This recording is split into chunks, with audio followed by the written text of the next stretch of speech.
everyone. Today we have our another new episodes on global talent shows, and we have our world famous speaker. He's a human right activist, Mr. Rana Basharat Ali Khan, and we also collaborate with World Talent Economic Forums for Bangladesh, and most importantly, Bangladesh has elections this coming February, this 12th of February. So we are observing many political issues happening in Bangladesh. So hopefully, this podcast will be very helpful for South Asia, specifically for Bangladesh. Uh, Mr. Rana, you are a human rights activist. You have a lot of contributions around the world. I see that more than 50 to 60 countries you are contributing. So you have a great team in Pakistan and in UK and around the world. So what is the main purpose of this international human rights movement? How does it work? The international human rights movement working on a single line agenda, working for humanity regardless color, culture, or religion background. We are working for a human right for everyone. Excellent. So when you discuss about human right for everyone, you do focus on Pakistan or Bangladesh or South Asia. Also, you do focus on this global North or Western world. No, we are working for everyone, regardless where you are, where you from, what color, what skin, what language you speak, what faith you believe. We are Yeah. working for Palestine, Kashmir, Burma, Ukraine, Afghanistan, Iran, Iraq, everywhere. Wherever is a human right law are breaking, we are raising our voice. Excellent. My next question for you, which document is often called the foundation of the modern human rights, or when was it adopted? Or do you All have right. any policy you are adopting? Okay. First of all, when the first human landed on the earth, the human rights start straight away. So our main agenda, so every individual who is living in this planet have a right for equal right for everything.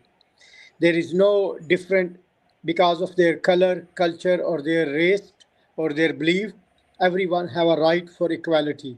So that's what we believe. That's what we are working for. Excellent. My next question for you, as you are human rights activist, and like, how do international human rights organization help protect people around the world? Okay, international human rights movement right now working more than 70 plus country with 155 volunteer around the world. We are the one of the largest organization on the planet. We are non-funding, non-charity organization. We do not take any donation funds from any individual, government, or any organization. We are totally volunteer, and our basic agenda to provide justice, human rights, equality right, and to every individual. So we are not limited to any individuals. We are working cross the border, cross the language barrier and religion barrier. Excellent. When you say that you are not depending on any donor agency, so how do you survive? How your organization get all of the funding? It's from your own foundations, or how does it work? As we mentioned, we are one of the largest organization on the planet. We have a registered member 150,000 plus.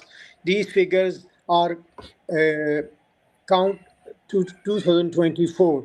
So we are actually more than 150,000 around the world. All working people like you are working their own for human rights. We do not need a fund. We do not have a lavish offices. We do not have a lavish professional offices or stuff like that. But we have a dedicated people around the world who are working for human rights. Working for human rights, you don't need an office. You don't need a money. You don't need any donation. You just need your voice and you just need a courage to stand for justice. When we have these two things, so we are standing everywhere and anywhere. Excellent. So, why is this global cooperation important for defending human rights? Why you build up your human rights institute? Because there are lots of organizations who are working in a charity sector. They are specialists to donate funds or rehabilitate grassroots people. But there is no any organization which such working without financial benefit, without any financial contribution. They are focusing just a typical group of people or typical area or typical religion. So we believe there was a space left for a organization who come forward and work for internationally. So that's why we joined this platform to bring all the people on the planet to on a one stage, so everyone get equal right. Excellent. Mr. Rana, I cannot see you, maybe your video.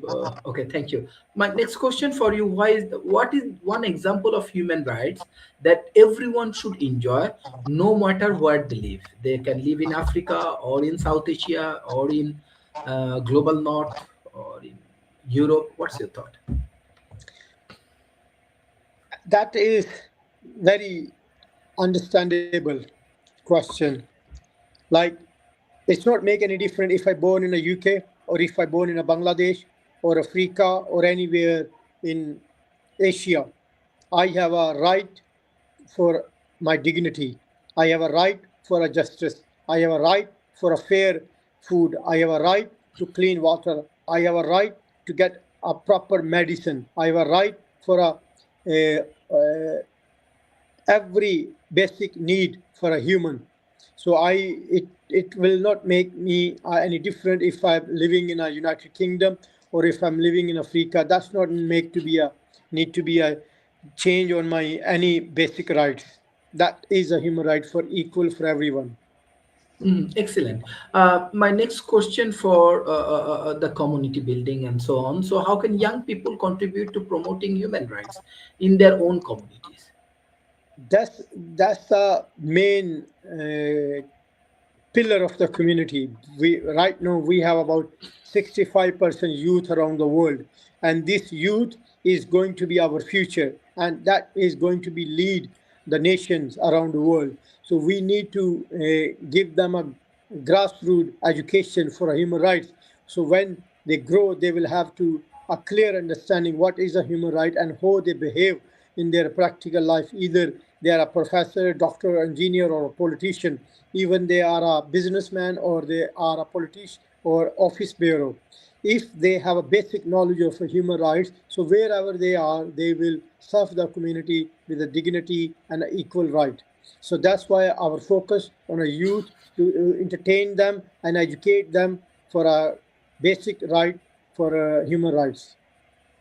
Excellent. My next question for you: what role do global events such as these talent shows or festival or competitions play in the rising awareness about human rights issues? What type of initiative your corporation is taking right now? So we involve, especially with the young people and youth and students, and we give them a education about the human rights. We provide them a platform. So platforms such like you are running, they are a great example for community and for any society. So people like you who need to appreciate, people are like you are a community heroes. So organizations such under your leadership or our organization, they are a grassroots platform where people can join without any fear, without any description, without any religion or cultural barrier. So I believe people like you need to get more involved so that you can be a role model. People like you are a leader for upcoming generation. Yeah, thank you. Definitely, we want to organize a like human rights summit with you in the futures, and maybe we can invite all of the people from my community and your communities, and we can do both hybrid model in online and offline. And through this process, maybe we can make a good collaborations for human rights, which is very important. I'm more interested about your organizations, like if you share more about your initiative. Maybe we are heavily promoting it these things to Pot TV USA, through Good News USA, through B Lab Japan, and all of the marketplace.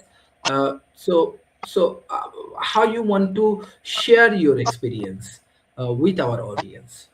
Why you develop this kind of initiative? I believe after the Second World War, we realize that there is a need for a united platform where all the nation can get together. But unfortunately, United Nations is limited to approach for everyone. So there was a gap for organization which come forward and replace for the people who want to work for a humanity across the world.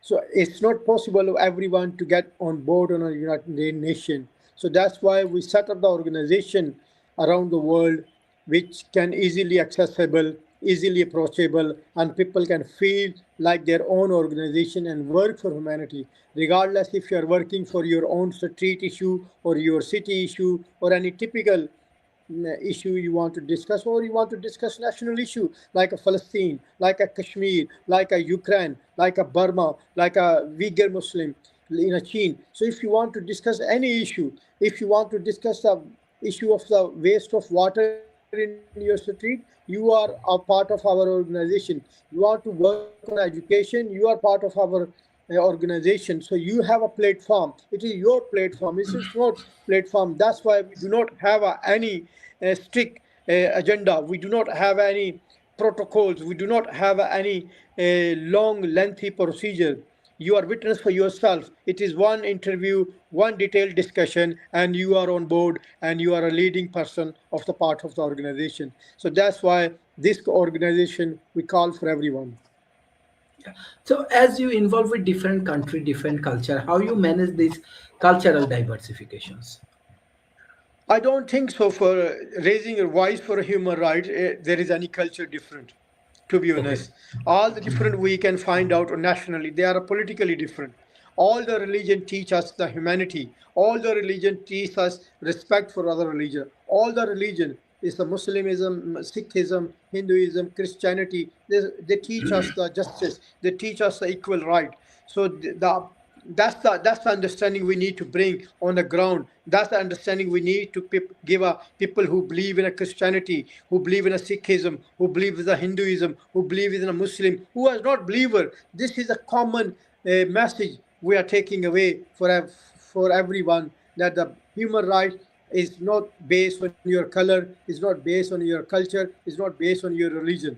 So that a simple message is walking around with everyone. Excellent. What is your future plan?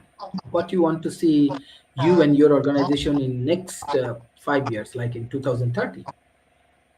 Oh, our plan that we become a hope for every mankind on the planet. When they think about the human rights, they think about international human rights movement. When they think about to discuss any issue, they think about international human rights movement. When they think that they need a platform where they can raise their voice from the local issue to international issue, that's where we want to stand. That's our target. We already achieved. We have about 170,000 plus volunteers around the world. They have a magical personality. They are willing to deliver something. They are already doing something. So that's we want to be a household voice for everyone. Thank you. Thank you. What's your closing remarks for today's session? Please come forward. That is your human right responsibility to work for equality, work for justice, work for education, work for people who deserve your voice. Thank you. Thank you. Thank you. Thank you, Mr. Rana Basharat Ali Khan. My nickname also Rana. So thank you for joining today's sessions. I request all of our audience to share our content with the government agency, corporation, and academia, and join this human right initiative. And through this process, we can protect ourselves. Thank you. Bye bye, and take care.